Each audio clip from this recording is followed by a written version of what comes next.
not only was I a legal person in the FBI, but I was our ethics teacher. And as it turns out, I had given a PowerPoint ethics presentation to our office a week before 9/11.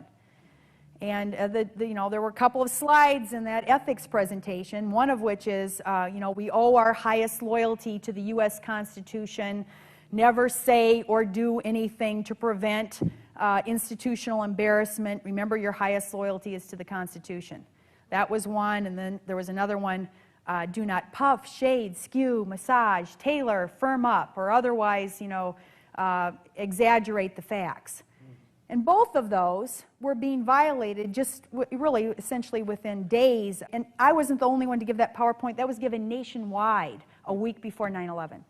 So essentially what you're saying is the PowerPoint presentation, the ethics went out the window when all of this stuff happened. The week after, when I finally saw that we were in flagrant violation, is when it hit me. This is interesting in light of the recent issue where the FBI has been improperly obtaining thousands of phone conversations, business and financial records without prior judicial approval. This is against the Patriot Act. They've been abusing the Patriot Act.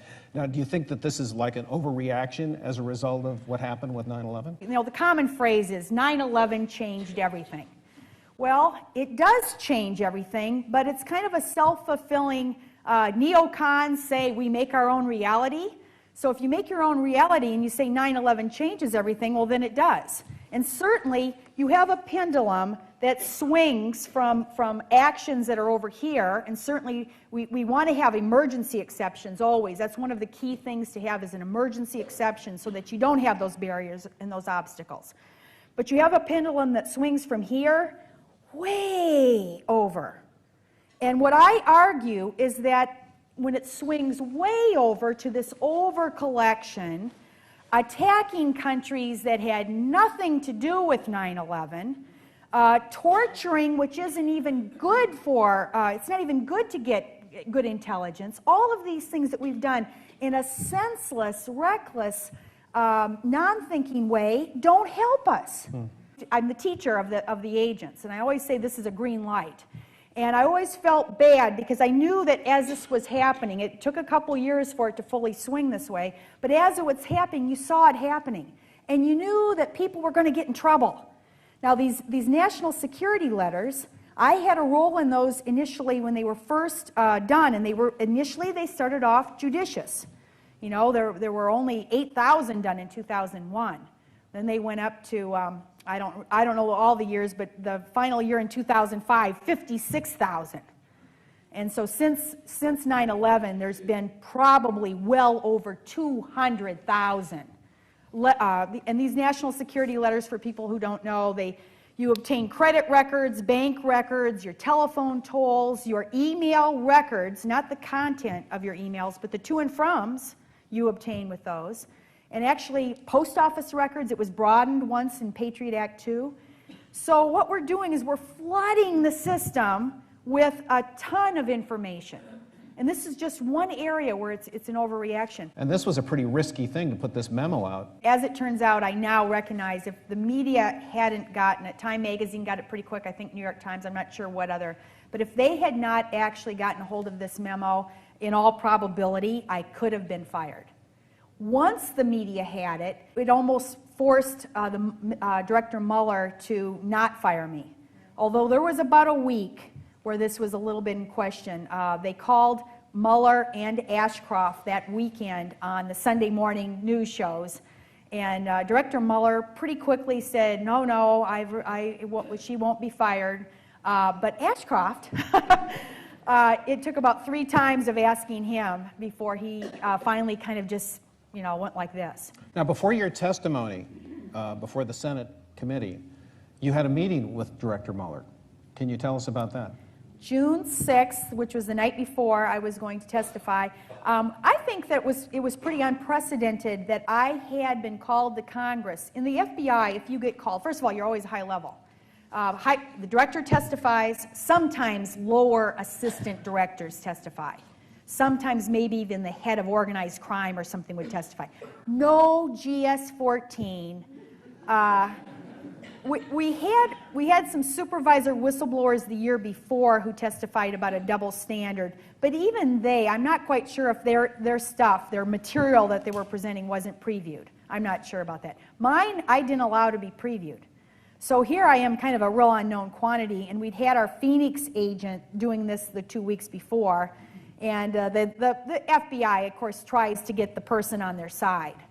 So I don't know why Mr. Mueller, wanted to talk to me the night before I testified, but I'm assuming, he probably wanted to, kind of get a read on what I was going to say and stuff. And we had about a 20-minute, maybe 25-minute talk, and he said, "Coleen, I'm just like you. I'm sure this is partially true." He said, I'm very critical. I like to hear about mistakes and fix them. If there's ever a time that you see something, bad or wrong, I would love to hear about it. So I heard that on June 6th. And of course, getting into February 2003, just, flash forward a few months.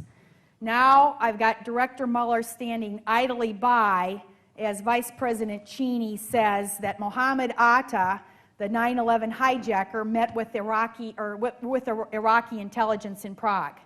And Director Mueller knows there's a ticket stub that shows Mohammed Atta was in the United States and that Iraqi intelligence never met with the 9/11. He knows there's no connection between the 9/11 hijackers. We got 69, again, it's kind of hard to talk now from this, it's almost history, but on the eve of the invasion of Iraq, 69% of our country believed that Saddam Hussein was connected to Osama bin Laden. Mm-hmm.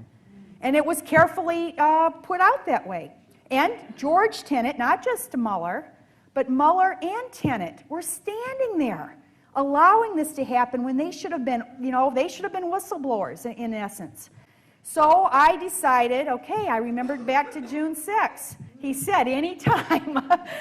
And, if there's anything, whistleblower, you can't do it for little minor matters. You definitely have to pick your battles. It has to be serious, life and death. But if anything was serious life and death, it's starting an unjustified, ill-conceived, going to be counterproductive war that's not, it's not even based on the facts that people are saying. So I wrote a memo in February that I emailed to him on February 26th of 2003. This real, throw the kitchen sink in. Every argument I could think of, and not only argument, but factually based things that had already happened since 9/11 that were wrong, that the post-9/11 roundup was in there, the orange alerts were in there. I thought of everything that I could think of that would argue that this is, I actually made the comparison of Waco to invading Iraq. And actually, if you think about it, it was kind of apt at the time because here you had madman, which is true. You had Saddam as a madman. Well, David Koresh in Waco was a madman with weapons but yet we had the good intentions of saving the people in Waco, but yet it turned out horrible.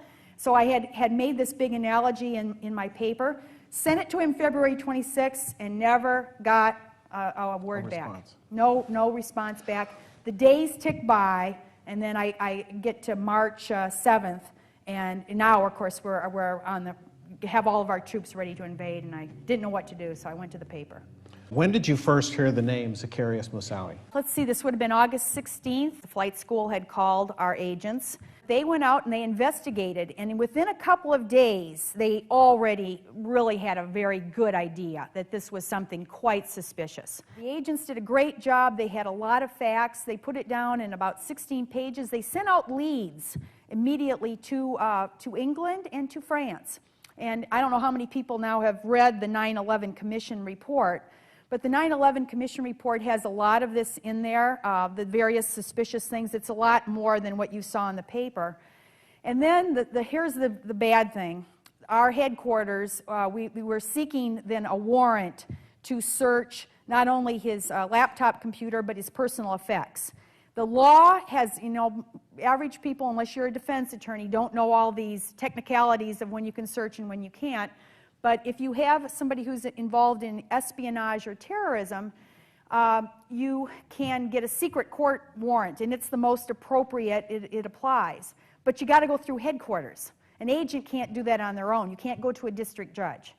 And this is where all the problems with bureaucracy, and there were a lot of reasons for it. What happened is over time, the agents then got information from France specifically that really added to the probable cause. I said that in my memo. And yet the warrant still was being denied. Now, when the 9/11 happens, I ran to a television that was just an office away from mine and saw the plane. I suppose it was a replay. Saw one of the planes flying into the World Trade Center. And it was really essentially about a minute and a half. It was like, oh my gosh, this is happening. It's related to the person here. I mean, it was that quick. It was about a minute. And in fact, my paralegal was behind me, and I said, this has to be related to the case we have here. And so at the same time, calls were being made to the case agents and then calls to headquarters. And I got, caught up in this. When I was called the night of August 16th, where it was the night that Moussaoui was taken into custody, I was called. I was already in bed. I think I went to bed early, about 9 o'clock that night, and the phone rings, and it's these agents. I don't get called at home, hardly ever, unless it's really something important. So that right there is a tip-off that this is something important. Tell us what led to your decision to write the memo to Director Mueller. For a long, long period of time, there was little, if any, impetus to investigate, to basically unravel the mistakes. Part of ethics, it's the painful, icky part of ethics, but it certainly is a big part, is unraveling mistakes. It first requires admitting the mistake. I mean, right off the start. If you remember after 9/11, Condi Rice said, well, it's a little documentary, it's called 9/11 Press for Truth, and they have all that old footage of Condi Rice saying, well, I don't think anyone would have known that someone would hijack a plane and fly it into a building. Guess what? All kinds of people knew. There had been prior plots. I mean, you start looking at this. Actually, Condi Rice herself had been involved in protection for the G8. They had even exercises along these lines. There had been anyways, there was that was one thing. Our FBI director said something for about 3 weeks. He said, well, no one could have prevented 9/11. If we had had any idea, maybe we could have prevented 9/11. If we'd had any inkling of this. And of course, he was actually called on the day of 9/11 about the Moussaoui case. The agents in Minnesota were so worried that the case itself would be covered up. In order to prevent this embarrassment that, that there was a terrorist connection already known, and there are things about this terrorist connection. For instance, our acting supervisor, August 23rd, 24th, in arguing with headquarters to go for this warrant, and the guy was saying, no, we can't do it. Our acting supervisor had said, this is a guy who could fly into the World Trade Center. And that was said in August 2001. Can you imagine how embarrassing this is? And of course, Mueller knows it. He knows that was even said very quickly. Now, and of course, so for 3 weeks, he's saying, well, if we had known, we may have been able to prevent it. I tried to call the director, and this is after 9/11, to get him to stop saying that, because I said, oh my gosh, when this comes out. And I knew there had been emails flying between our office and headquarters. I didn't know there were 70 emails. When our agent testified recently in the Moussaoui case, it comes out there's 60, 70 emails. I knew that the communication that they had tried to seek was several pages long and included a lot of facts. And I knew a lot of the arguments that had taken place, but I didn't know all of it. So when he said that, I tried to call the director's office, and I got to somebody where I know he knew, because he had just been in that office and they would tell him and stuff. And of course, he continued to say it. He continued to say it until the case leaked to the press. And the case leaked to the press. One of our agents, or one of our supervisors, was testifying in Congress, and the press learned of it. I think it was Newsweek, I can't remember. And they started asking him questions of embarrassing things. He was almost caught, and again, with this lying thing. He was very close to being caught in outright not telling Congress the truth, because he was going with what he thought he had to say. Now, this is all that This led is up all to in the first 3.5 weeks. Well, after then the Moussaoui case leaked, then the official things changed dramatically to the other thing. Well, even though we know this, we couldn't have prevented it. There was no probable cause. That held for about 8 months, 8.5 months. And beginning in the spring of 2002, an inquiry started by the Joint Intelligence Committee. And there were hearings. FBI Director Mueller and others were called a little bit. We had to hand over documents. I don't know how many documents were being handed over freely, but there were documents and a timeline was being created. Some of the timeline was kind of a cherry-picking thing where some facts that were advantageous to the line that we couldn't have done anything were in there, and some of the facts that were not so advantageous to the argument that we could have done something were left out. And so when I had the chance, when I got called that I was going to be debriefed by the staff of the Joint Intelligence Committee, I literally did not sleep for 2 nights. And part of it was I wanted to make sure I was going to tell the truth. I knew the agents were too. The agent that was the investigator only had 3 years in the FBI, and his supervisor only had 5. And I was the legal person with 20 years.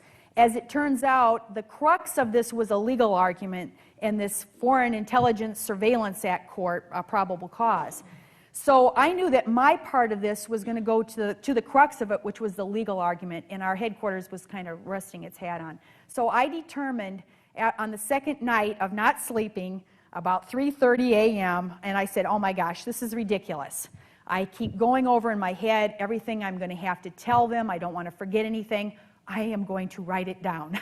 I'm going to jot down. Initially, I just started saying, I'm going to jot it all down so I don't forget anything.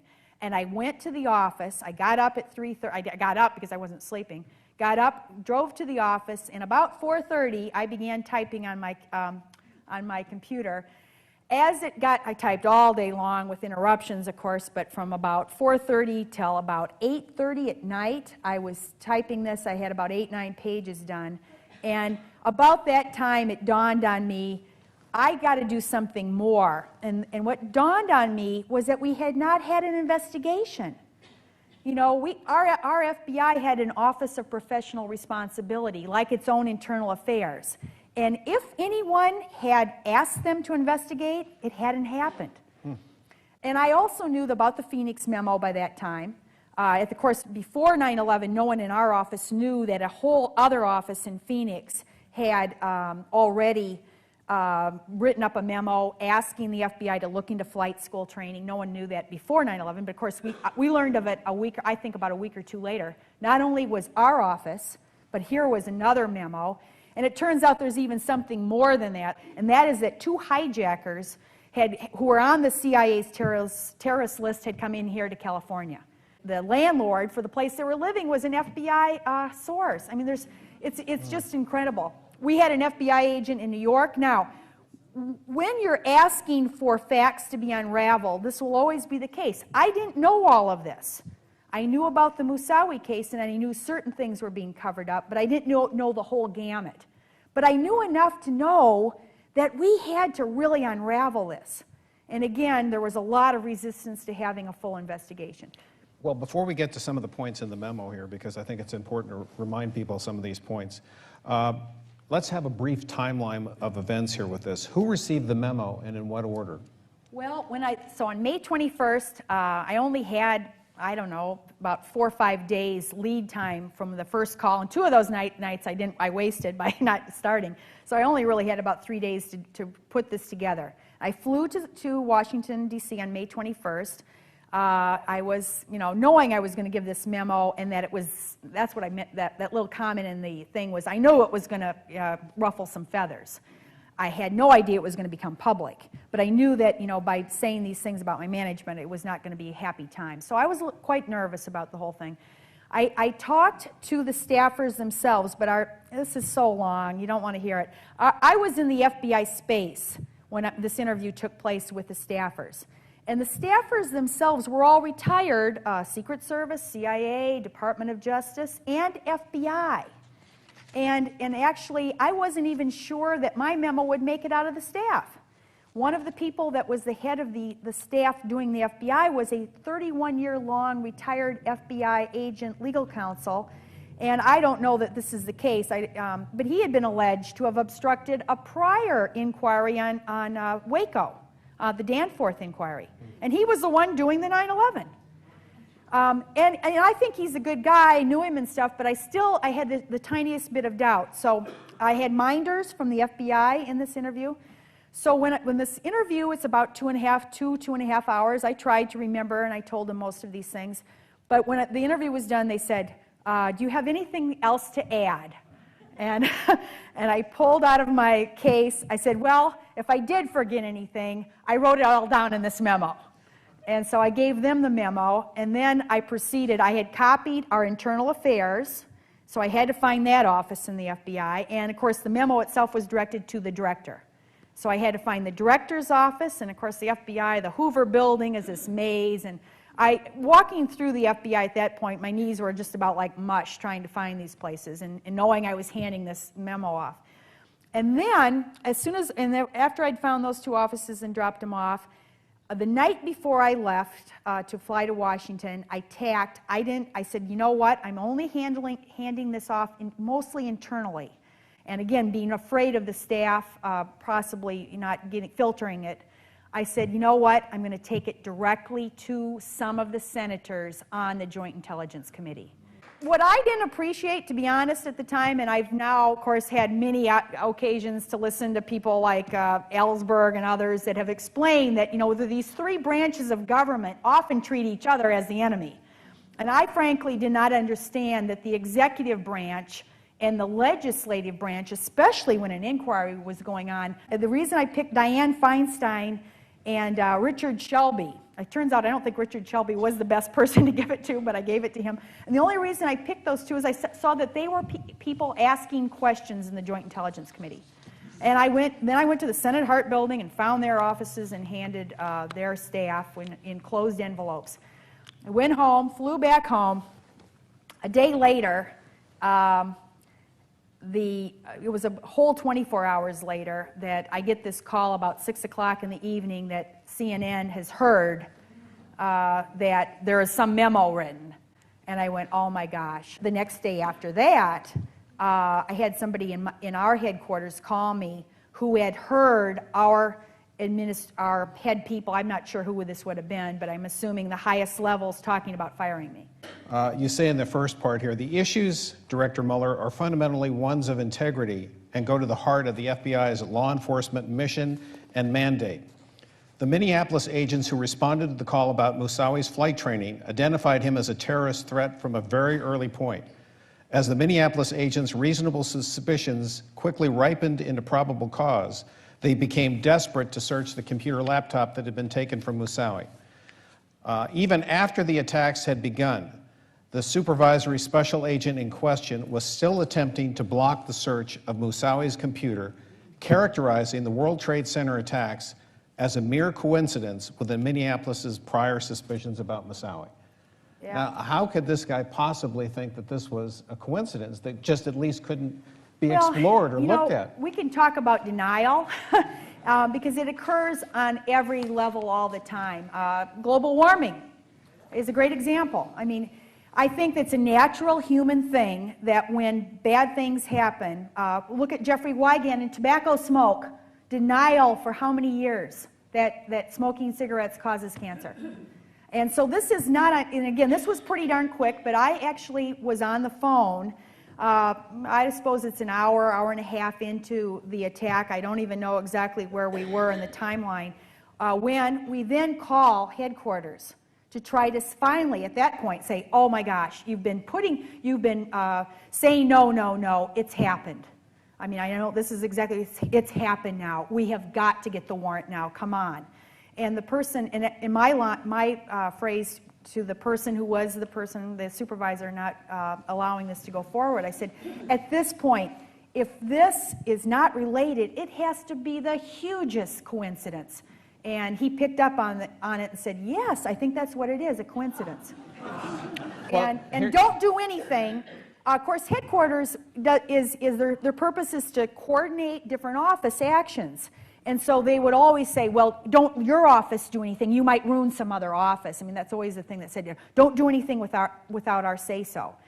And it took, what it actually took to get the yes from them was the Pentagon. I walked from that telephone call into the other office of my boss, and he's on a line with that person's superior, and about that time, within about 10 minutes or so, the plane goes into the Pentagon. And at that point, we see it on the television, and he says, oh, a third plane has just gone into the Pentagon, and they finally, it took the three planes before they said, yes, go for the warrant. Let me return to the memo here briefly. You say here in point 8, in the day or two following September 11th, you, Director Mueller, made the statement to the effect that if the FBI had only had any advance warning of the attacks, this is what you talked about before, we, meaning the FBI, may have been able to take some action to prevent the tragedy. Fearing that this statement could easily come back to haunt the FBI upon revelation of the information that had developed pre-September 11th about Moussaoui, I and others in the Minneapolis office immediately sought to reach your office through an assortment of higher-level contacts in order to quickly make you aware of the background of the Moussaoui investigation and to forewarn you so that your public statements could be accordingly modified. When such statements from you and other FBI officials continued, we thought that somehow you had not received the message, and we made further efforts. Finally, we faced the sad realization that the remarks indicated someone, possibly with your approval, had decided to circle the wagons at headquarters in an apparent effort to protect the FBI from embarrassment and the relevant FBI officials from scrutiny. Everything I have seen, you continue, and heard about the FBI's stance and the FBI's internal preparations in anticipation of further congressional inquiry had unfortunately confirmed my worst suspicions in this regard.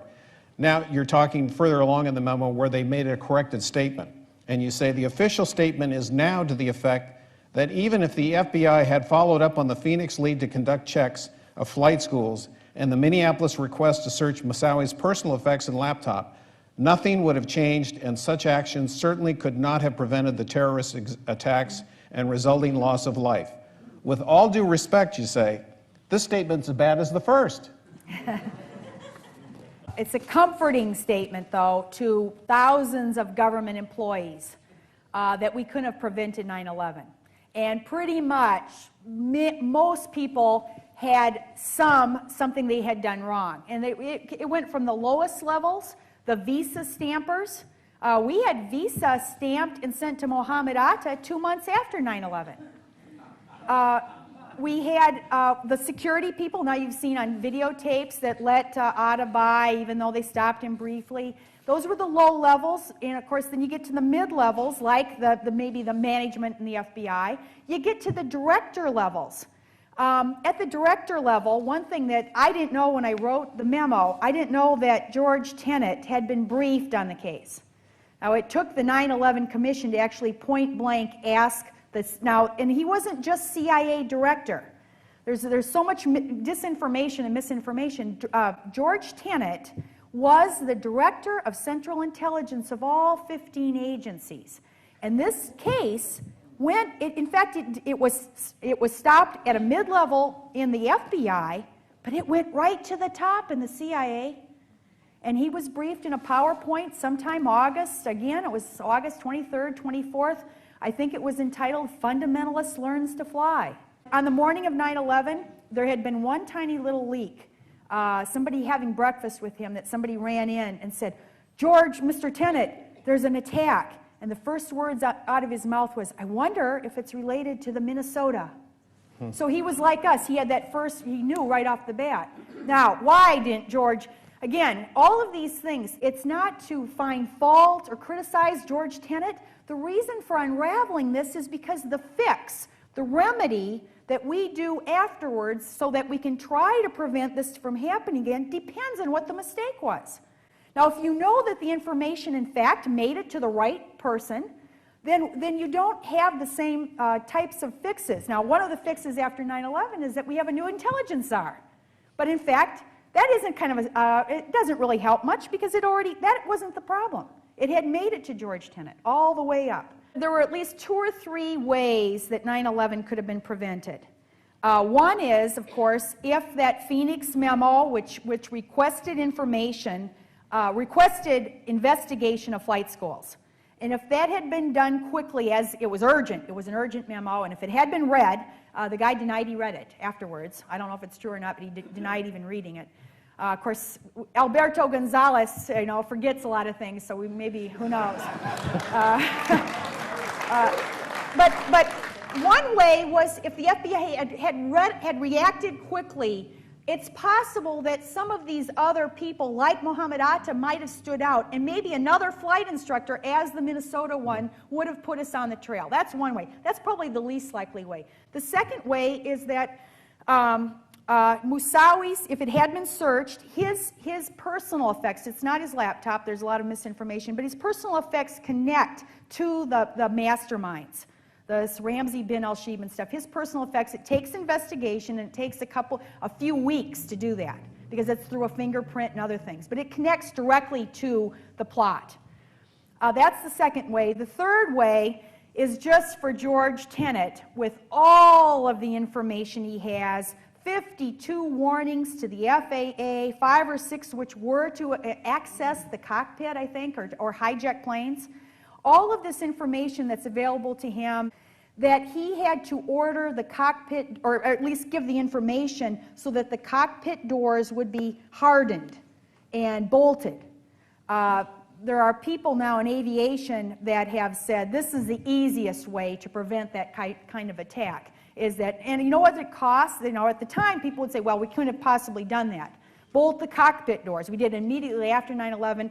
It costs about $900 per door. And again, it stopped because of people saying, oh, it's too much money. But of course, in how much cost that came from 9/11. And again, with all of this information, there's a strong argument that somebody should have, and Israel's airlines already bolted the cockpit doors. I'd just like to finish up with one thing. One of the things that you said on the videotape in your testimony before the Senate committee was, we need to streamline the FBI bureaucracy in order to more effectively combat terrorism.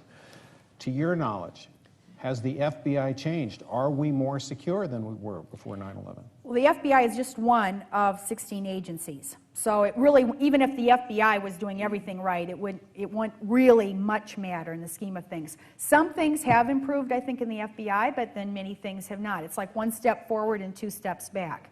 The thing that has been 2 steps back, and I have already mentioned some of these things are counterproductive. And if you increase terrorism, now the latest national intelligence estimates, I go back, the national intelligence estimates, our intelligence community says that we have greatly increased terrorism because of the recruiting. And the attacks are about 4-fold worldwide. Now, if you think about this as let's say we're a soccer team, I don't care how good your goalie is. You can't increase the number of terrorists, or the opposite. It'd be like quadrupling the other team facing you. And that's the problem here. And the poor FBI, actually, you can sympathize with the FBI now playing the goalie role in Homeland Security. They're trying to prevent all acts of terrorism, and meanwhile, everybody else is messed up big time. You cannot increase the level of terrorism the way that we've done, hurt our ability to work with allies around the world, and actually those are the things that will, all of these tools that the 9/11 Commission identified that we should be using to reduce terrorism. And in fact, we've done very bad things, and I think by using solely the military as a tool and doing many other overreactions, torture and stuff, we've hurt